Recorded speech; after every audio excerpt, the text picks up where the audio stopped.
I never thought a spontaneous trip would change everything, but one random morning, I booked a flight to Nepal. No plans.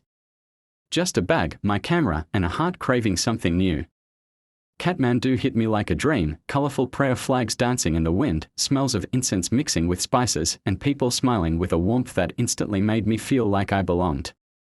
I wandered through Tamil's noisy streets, sipping masala tea from a tiny roadside stall. A local boy laughed and said, "First time?" I smiled and nodded. It was obvious I looked too amazed. At Swayambhunath, the monkey temple, I stood in awe. Monkeys swung around like acrobats, while the golden stupa shimmered under the sun. A monk blessed me with red powder on my forehead. I met Maya there, an artist sketching the temple. She offered me a pencil and said, "Try." I laughed, but drew anyway. That one moment sparked a connection we didn't expect. Maya invited me to her village in Pokhara. "If you want to feel Nepal's soul, come," she said. I followed my heart and her footsteps on a bus full of strangers. Pokhara felt like a painting, lakes reflecting mountains, boats drifting in silence. I rode across Phua Lake as the sun set, painting the sky in colors I'd never seen before. We trekked up to the World Peace Pagoda. On top, we looked over the lake, the hills, the city. Maya whispered, "Some places heal you without trying." I couldn't agree more. The next day, we joined a local family for dinner. We sat on the floor, eating dal bhat with our hands, laughing without language. Their hospitality wrapped around me like a hug. Maya showed me hidden waterfalls tourists never saw. We danced barefoot in the water like kids, letting the cold splash wash away every burden. I hadn't felt so alive in years. One morning, I woke up at 4 a.m. to catch the sunrise at Sarankat. The sky cracked open with light, and the Himalayas glowed. Silence held us like something sacred. On the way down, an old man gave me a flower and said, "For your journey." It was small and pink, but I kept it in my journal as a symbol. In a local market, I bought handmade crafts from an old woman. She told me stories about her youth in broken English, and I listened like a child hearing magic. That evening, we joined a street festival. Drums, colors, and joy flooded the road. I didn't know the dance, but I danced anyway, badly, wildly, and freely. The crowd cheered me on. Maya painted my portrait under the Bodhi tree. "You're glowing now," she said. I laughed, but inside, I knew something had shifted. I was lighter, fuller, and strangely more myself. We took a bike ride through the countryside. Wheat fields waved in golden rhythm, and children chased us, shouting, "Namaste," as we passed. I waved back, heart swelling with unknown emotion. At Devi's fall, water thundered into darkness. Maya told me legends of lovers and gods. I listened, enchanted, realizing stories aren't just told, they are lived, one heartbeat at a time. We visited a small school where children sang songs in English. I gave them stickers, they gave me drawings. One said, "Thank you, friend." I nearly cried. How are kids so pure? A few days later, we climbed to a hilltop monastery. Monks chanted, candles flickered. Maya and I sat in silence for an hour. No words, just peace. The kind you rarely find.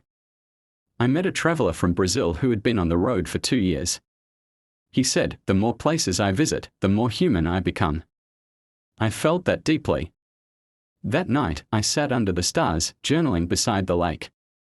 I looked up and whispered, "Thank you." Not to anyone in particular, just to the world, for moments like these. Maya taught me how to cook momo. Mine looked weird, but tasted amazing. We laughed until our stomachs hurt. The kitchen smelled of garlic, dough, and joy. I mailed postcards to my family. "I'm happy," I wrote.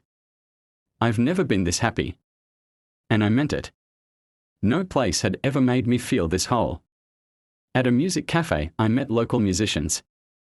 They let me try their drums. I was terrible. They clapped anyway. One said, "It's not about skill. It's about soul." I bought a bracelet from a man with one leg. "Each bead is a prayer," he said. I wear it still, not for style, but as a reminder of hope. I volunteered one day at a shelter. Painted walls, played games, listened to stories. A girl hugged me and said, "Don't go." I hugged back, promising to remember her always. We hiked to a hot spring hidden deep in the forest. Steam rose as we bathed under the sky, surrounded by trees. Nature felt like home, wild, raw, and endlessly generous. On my last night, we lit lanterns by the lake. Maya whispered her wish. I whispered mine. They floated up together, glowing dots against the black velvet of night. We didn't say goodbye, just see you again. I walked away with heavy feet but a lighter heart, knowing some people are chapters in your story, not the whole book. Back at the airport, I looked out the window as the plane lifted. Below me, Nepal shrunk in size, but expanded in my heart. I knew I'd never be the same. When I reached home, everything looked the same, but I had changed. My room, my street, my world, it all seemed quieter, emptier somehow. I missed the chaos of wonder. I shared my photos and stories online. People messaged, "You inspire me to travel." That felt surreal. Me? Inspiring others. But maybe that's what stories are for, to pass the spark along. Weeks passed, but the memories stayed sharp. I still dreamed of prayer flags, mountain air, and Maya's laugh. They say you only live once, but some moments feel eternal. I printed a photo of the sunrise at Sarankot and hung it on my wall. Every morning, it reminds me to rise like that sun, with purpose, light, and courage. I started saving again, not for things, but for experiences. I realized money spent on stories is never wasted. They don't fade.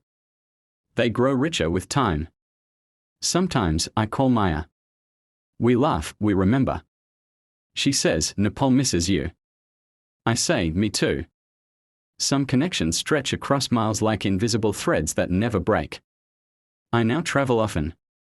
Not always far, but always with open eyes. I've learned to see the magic in small things, like a smile, a new taste, or a moment of quiet.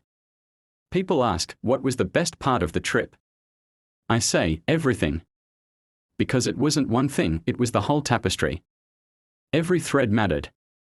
I tell my audience, don't wait for the perfect time. The world is waiting, right now.